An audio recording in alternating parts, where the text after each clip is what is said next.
नमस्कार, news pulse में आप सबों का स्वागत है। मैं हूं संतोष सिंह और हम बात कर रहे हैं कि कैसा भारत बनाना चाहते हैं। जी हाँ, हम इन दिनों राष्ट्र को लेकर एक बड़ी बहस छिड़ी हुई है। हम भारतीय हैं, स्वाभाविक तौर पे हम भारतीय हैं। मेरा राष्ट्र विश्व गुरु बने, स्वाभाविक तौर पे हमारी भी चाहत है कि हमारा राष्ट्र विश्व गुरु बने। हम भारत का परचम पूरी दुनिया में लहराए, हम भी यही चाहते हैं, हम भी यही सोचते हैं। हर भारतीय ये सोचता है। लेकिन इस भावना के साथ जिस तरीके से केंद्र की सरकार खिलवाड़ कर रही है, उससे हम कैसे भारतीयता के होने पर गर्व करें। ये मैं सवाल नहीं कर रहा हूँ, देश सवाल कर रहा है और ये लगातार सवाल उठ रहे हैं। और जब सवाल उठ रहे हैं तो उनके पीछे का जो तर्क है वो तर्क ऐसा है, उसे आप नज़रअंदाज नहीं कर सकते।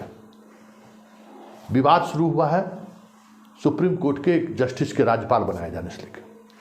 तो अगर राज्यपाल बनाए जाने का अगर इतिहास लें तो अभी तक 3 ऐसे जजेज हुए हैं जिनको राज्यपाल बनाया गया।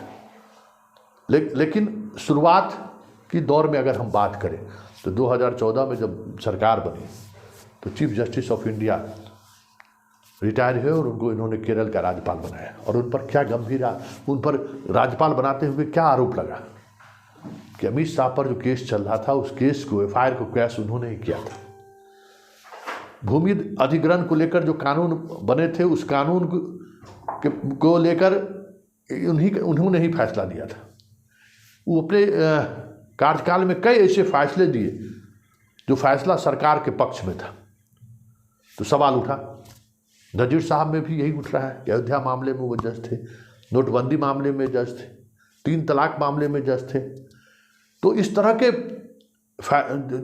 मसले का अगर आप जजमेंट देते हैं जो सरकार के पक्ष में दिखता है, ऐसे लोगों को अगर रेवड़ी दिया जाए तो सवाल उठना लाजमी है। और जब ये सवाल उठेगा तो पूरे देश के इंस्टीट्यूशन पर सवाल उठेगा। भारतीय होने का क्या मतलब है? अगर हमारे अंदर नैतिक बल नहीं है तो फिर ऐसे देश का मतलब क्या है? अगर सरकार हमको इसी तरीके से लाभान्वित करते रहे, किसके लिए लाभान्वित करती है सरकार? जरा गौर करने वाली बात है। इसमें जनता कहाँ है? सरकार की मनमर्जी चले, सरकार की गुंडागर्दी चले, उसके साथ अगर कोई व्यक्ति खड़ा है, कोई इंस्टीट्यूशन खड़ा है, कोई संस्थान खड़ा है, कोई जुडिशियरी खड़ा है, मीडिया खड़ी है, तो सवाल उठना लाजमी है कि ऐसे संस्थान के जो लोग हैं उनके नैतिकता का मतलब क्या है। क्योंकि जब तक आपके पास नैतिक फोर्स नहीं रहेगा, आप विश्व गुरु कैसे बन सकते हैं? दुनिया के सामने क्या उदाहरण दे सकते हैं? हम दुनिया के सामने आज क्या उदाहरण दे रहे हैं? या भारत की पहचान किसके सहारे है? बुद्ध के सहारे, गांधी के सहारे, विवेकानंद के सहारे, रविंद्रनाथ टैगोर के सहारे, जिसने दुनिया के सामने एक नैतिक मूल्य प्रस्तुत किया। चाहे वो साहित्य का क्षेत्र हो, सोशल साइंस का साहित्य हो, राजनीति का क्षेत्र हो, यही मेरी पहचान है। बुद्ध ने दुनिया को शांति का पाठ पढ़ाया, इसलिए बुद्धम शरणम गच्छामि। आज हर कोई, चाइना जैसे देश में भी लोग आते हैं बोध गया, नैतिक बल है। और इस तरीके से हम इंस्टीट्यूशन को में बैठे लोगों को भ्रष्ट करते रहेंगे और अपने अनुसार फैसला दिलवाते रहेंगे, अपने अनुसार खबरें दिखाते रहेंगे, अपने एजेंडे के अनुसार मीडिया का इस्तेमाल करेंगे, तो कैसे भारत बनेगा? ये बड़ी बात है और इसलिए ये बहस होनी चाहिए। और अब ये बहस होनी चाहिए कि हमारे जो महत्वपूर्ण विभाग हैं या जो IAS IPS या बिहार प्रशासनिक स्टेट कैडर के जो अधिकारी हैं, जो सरकार के दैनिकी कार्य के साथ काम करते हैं, ऐसे अधिकारी को रिटायरमेंट के बाद कोई बेनिफिट न दिया जाए, सरकार उसे किसी ओहदे पर न बैठाए। इस पर एक बहस होनी चाहिए, क्योंकि इसका नुकसान किसको है? कोई भी सरकार आप अपने जहन में हमारे आपके लिए कोई फैसला नहीं लेती है, वो कॉरपोरेट के लिए फैसला लेते हैं जो उनको पैसा देता है। किसी न किसी प्रभावी तत्वों को मदद के लिए वो करते। जनता उनके फोकस में नहीं है बाबू, ये बात समझिए।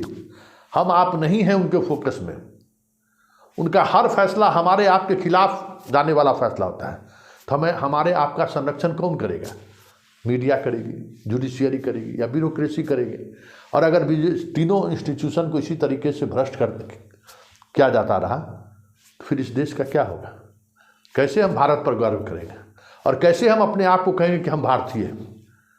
सवाल भारत एक नेशन के रूप में नहीं इसकी पहचान रही है, एक आइडियोलॉजी के रूप में पहचान रही है किसी भी देश की, कि उसकी देश की विचारधारा का। पाकिस्तान भी देश है, बांग्लादेश भी देश है, नेपाल भी देश है, अमेरिका भी है, चाइना भी है, लेकिन हर देश की अपनी जो एक आइडियोलॉजी है, उस आइडियोलॉजी से उसकी पहचान राष्ट्रीय अंतर्राष्ट्रीय स्तर पर उसी मजबूती के साथ खरा दिखता है। लोग उसी सम्मान के साथ देखते हैं कि इसकी आइडियोलॉजी क्या है। तो जब इस तरीके से आइडियोलॉजी ही नहीं रहेगा तो फिर इस देश का मतलब क्या है?